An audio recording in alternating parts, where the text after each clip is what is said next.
Jamaica is braced. Let's take you there now and speak to Dean Jones, who is a realtor and based near Boscobel. Very good to have you with us, Dean. I'm pleased the lines are still up and we're able to talk to you. How is it where you are?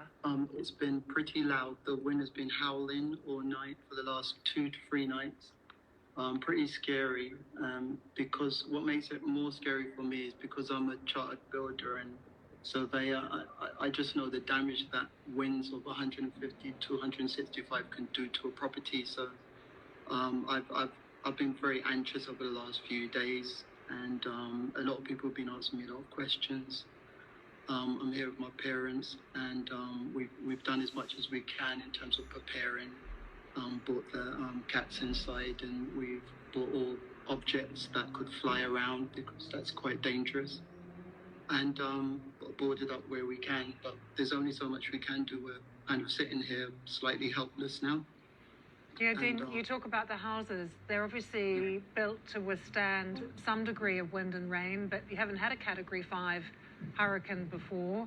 So what is your worry when it comes to the buildings? Honestly speaking, a lot of buildings in this area where I am in all across Jamaica are unfinished. Lots of people come back to Jamaica with this dream of building. They do that slowly.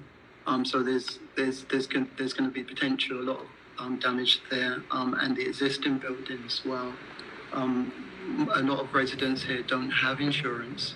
It's just something that a lot of Jamaicans don't do. And so when you hear of these type of winds being able to, take the roofs off, peel the roofs off, it's very worrying and concerning. Lots of people around here. There's lots of people on the coast. I'm only 1 minute from the sea here, and a lot of people, they refuse to move from where they are, and some people are just in disbelief. I've passed people on the road within the last few days who don't believe a hurricane's going to hit, and so that's where I think tragedy can really come into play. I hope that people are taking the notifications and the updates seriously. Yeah, we actually, Dean, have been hearing on that from government ministers that since it got light this morning, more and more people have been heading to those evacuation centres. So they were worried about that during the night, but they're very pleased to see that more people are going to those centres. Your mum and your dad, I don't know how much time they spend in Jamaica, whether they live there, but you had Beryl last year, and then it was in 1988 that there was Hurricane Gilbert. Do they remember that? Yeah, I was actually here just after Hurricane Gilbert, and it was complete devastation. There was a sense of community. There was a song that came out while Gilbert and people were, coming together as communities. But the devastation was horrendous, because back then, the building codes have come some way since then, but it was, a lot of timber structures. Now, of course, we're building with steel and blocks and cement, and the buildings are much more sturdier. But even so, at these speeds, we're just praying for the best.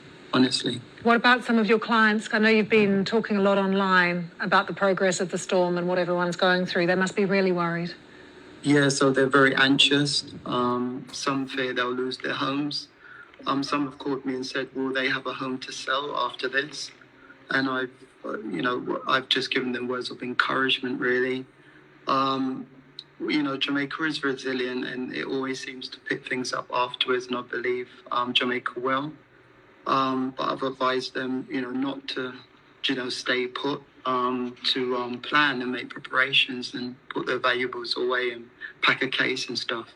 But my clients are very worried. I'm quite worried for the real estate industry as a whole.